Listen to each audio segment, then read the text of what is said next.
I'm Logan Crawford, and right now on Spotlight, we dive into the action-packed, futuristic world of Jodi Flake's Evacuation, The Desert Deluge, Book 1. This gripping novel takes readers to the year 2072, where a natural disaster forces Michael Anderson and his family to make life-or-death decisions in a race against time. As an international bestseller, this thrilling sci-fi adventure will leave you questioning whether you're truly prepared for disaster. We're delighted to have this very talented author join us here today on Spotlight. We thank the team at Atticus Publishing for helping us put her in the spotlight today, and we ask viewers like you to support authors like her by subscribing to our channel and by purchasing this amazing book. The links are below this interview. Jodi, thank you so much for joining me here today on Spotlight. You're welcome. It's good to see you. Good to see you. This is quite a story, very original. How'd you come up with it? I really wanted to focus on emergency preparedness, wilderness survival. I think as a school teacher, teaching for many years, some of my favorite novels that we would read in class would be wilderness survival, natural disaster adventures. But I also wanted people to know, hey, this is possible. I have a couple of children who live in the Kansas City area, and they have to deal with tornadoes. I have some of my children live in Puerto Rico, and they have to deal with hurricanes. And there's many times where we need to be prepared to evacuate. Exactly. Be prepared or regret it later, that's for sure. Yeah. Give us an overview of the book. Tell us the story a little bit. So it's a family that are living down in the Phoenix area in the future. And China has been in charge of the US and Canada for a couple of decades. The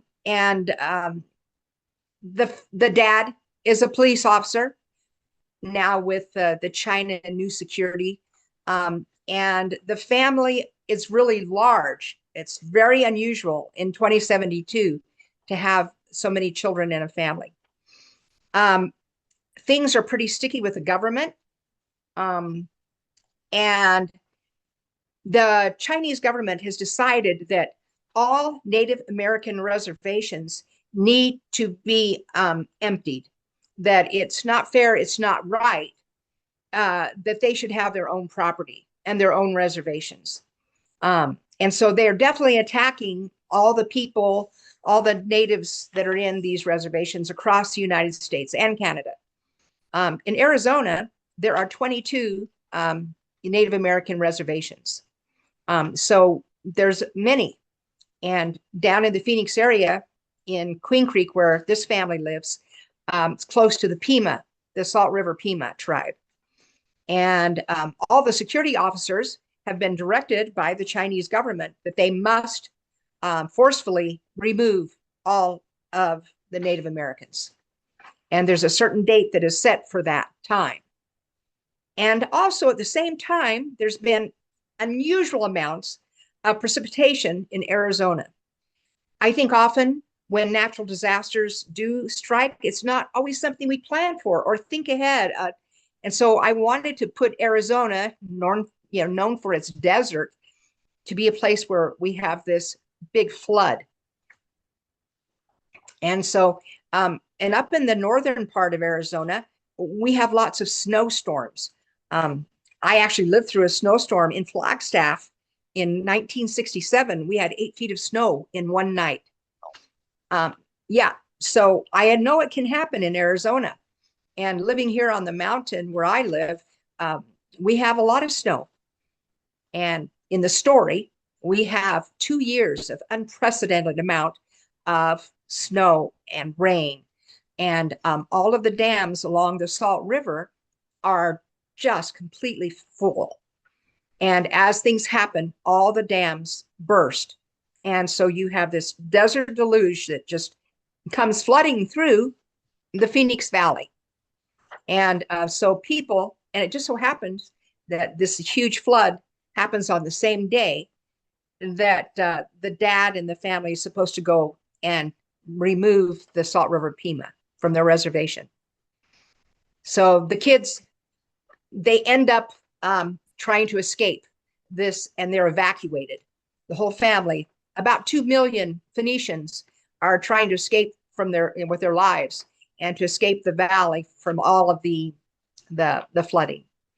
And because of all the ice storms and all the snow and everything, there's been real limited amount of gasoline that you could get. So the family ends up in the Salt River Canyon and with an empty tank of gas, and their van runs out of gas. So they are then forced to hike really long distance in a brutal wilderness in the middle of a snow blizzard. And they're not prepared for it because they're from the desert. And so that is kind of our story.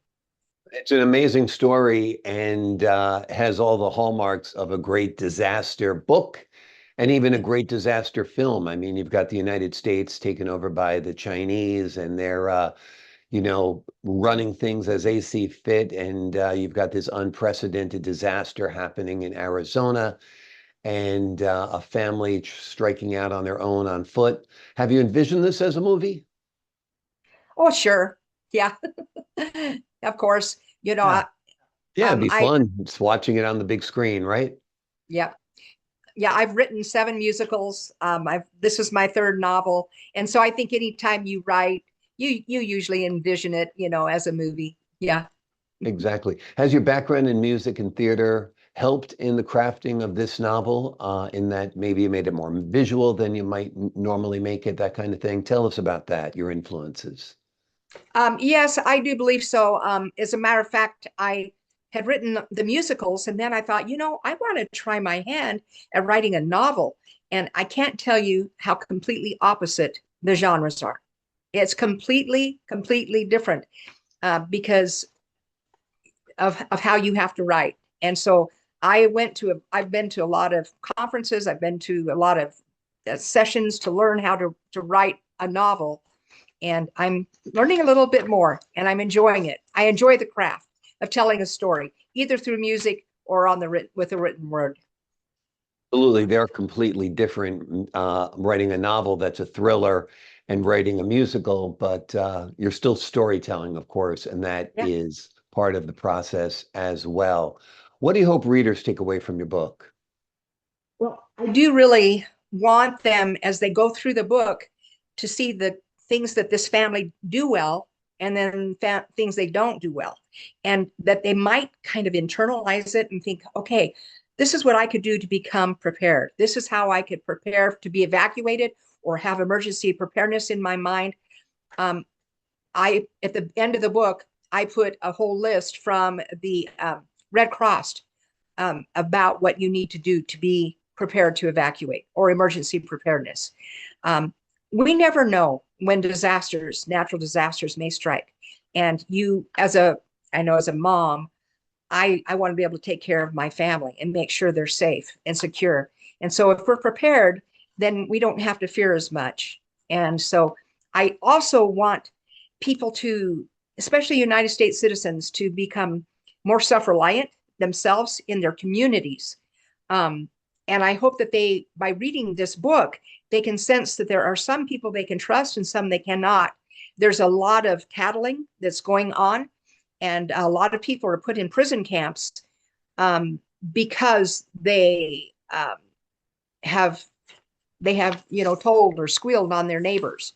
And it's really kind of a fight for freedom and for liberty too. But that we need to work together in a community to actually become self-reliant together. And that trusting the government to take care of us is probably not the safest idea. Maybe not the smartest idea either. Right. Yeah, for sure. For sure. No, you never know when natural disasters are going to strike. Keeping your car always with a full tank of gas is a great idea. You mentioned the family running out of gasoline. That struck me right away. It's something I do. I never let it go below half. I fill it up because you could wake up in the Because morning and it's a changed world. And when society breaks down, it breaks down like that. it And does. as soon as the storm's coming, there are like fights at the gas station. I mean, people are lined up to get gasoline. It's a disaster. So keep that car filled with gas is one bit of advice. Ready.gov is another great website, of Yes. course, that people can go to plan Yeah. for, pray for peace, prepare for war. That's always a good Yes. strategy. Who is your target audience for this book? It's mainly YA. Mhm. It's more young adults. But I think that just about anybody could really enjoy it. Yeah, I I think agree. I've read this to my fifth grade class, and they ate it up. They enjoyed it, Yeah, so it'd be that's good. And I great. think that the I got about 20 really good reviews on Amazon, and they were adults, and Mhm. they really enjoyed the book. So Great. I think that adults can enjoy it too. Um, I yeah, agree. I think it's got a broad audience out there. It's like Harry Potter, young yeah, adults can read it, but parents love it too. It's a great yeah. book. Good literature is good literature. That's for sure. You're retired as a school teacher now? Yeah, I am. Okay. For how Yeah. long? Well, I it's been 5 years now. Okay. And 5 years, since but I who's counting? yeah, Yeah, and exactly. I really miss my students, but I like having time now to finally write. So, Exactly. And think, what was it like setting the book in 2072? Were there challenges? Was it fun, using your imagination and wondering what things would be like 50 years from now? yes, that was a little bit more difficult. I do show though, um, I mean, there are some technological advances for sure. And I, of course, put in some new instruments. I had to do that as a music teacher. But um, I also show that because of the oppression of the Chinese government, things are also set back further than they would have been. Because when you have oppression and your inventors are not allowed, it's like Atlas Shrugged. When inventors and people who create are not allowed to continue forward, and that's what I have happening in my book, then you don't have as much progress as you would have had in peacetime and when there's more liberty allowed. Competition and capitalism, it all brings out the best when it's a meritocracy and people are fighting to, get the most, and earn the most and create the most. It actually is great for society. People should travel to China and spend some time there. It's a polluted mess. And they probably have some of the most intelligent people in the world living there. But like you said, they're oppressed. They don't They have the are. freedom to think and dream and create like the entrepreneurs of the United States. And that society, I believe, is held back because of that. So it's a great Exactly. book. It's an eye-opening book. The name of the book is Evacuation, The Desert Deluge, Book One. And Book Two, Book Three coming? Oh, yes, I've already written book two, Okay. USA Overthrown, The Rescue. And that has to do with nuclear war and how to prepare for that. Awesome. Sounds great. This is a gripping novel, of course. It takes readers back to the up to the year 2072, I should say, where a natural disaster forces a man and his family to make life and death decisions in a race against time. It's a terrific book. It's an original story, and it is a cautionary tale as well. Jodi, thank you so much for joining us here today on Spotlight. Thank you. I appreciate you interviewing me. Thank you for the opportunity. I appreciate your time. And to the folks at home, I'm Logan Crawford, thanking you for your time this time. Until next time on Spotlight.